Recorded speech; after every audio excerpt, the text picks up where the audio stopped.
Meka Whaitiri. Thank you, Mr. Spear, Mr. Chair. Time to go home. Members, greetings.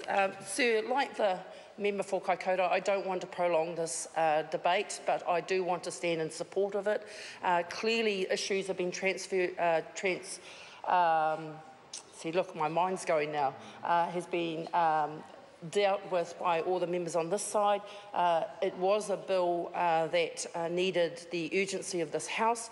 Of course, we did have some issues that I think have been ably addressed in the Select Committee process, particularly around the purpose clause that others have spoken about, and trying to get that balance between the economic recovery, but not at the expense of any adverse effects to the environment. And so, of course, it wasn't probably to the liking of the Green Party, the statement we've put in clause 3, sir, subpart Roman 5, in terms of facilitating the restoration of the environment.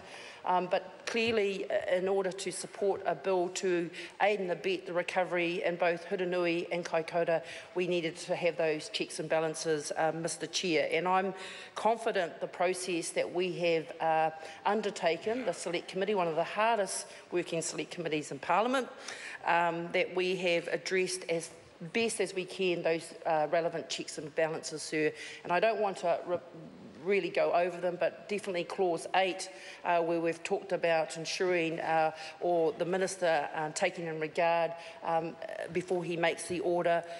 Clearly, we've introduced the review panel. Can I just say on that particular point in clause 11, the committee made some changes that we wanted the member to be a former retired judge.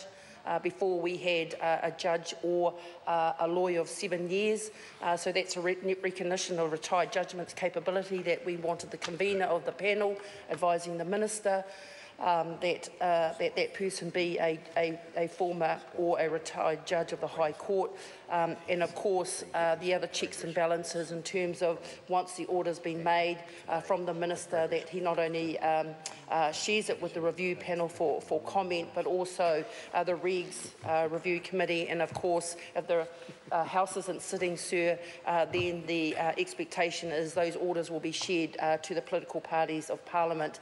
It's good that we've also made amendments around giving 3 days, a time frame of 3 days in which those particular panels and Regs review or political party leaders have to provide feedback to the Minister, and that's all very good, sir. And of course, in clause 7.13 around the function of the panel, again gives some guidelines of the Minister before the order is actually made. Sir, I do add my voice of acknowledgement to the hard-working role of our officials and obviously the chairmanship by Scott Simpson. I think this bill, in the time frame in which we've had to operate, is a fairly good piece of legislation that I'm happy to be supportive of. But of course, the acknowledgement, sir, as far as I'm concerned, is the officials that supported the Select Committee, many who are sitting behind you, sir, and of course the able support of our clerks to our Select Committee. I look forward to the third and final reading of this bill. Kia ora tātou. Mr. Chairman.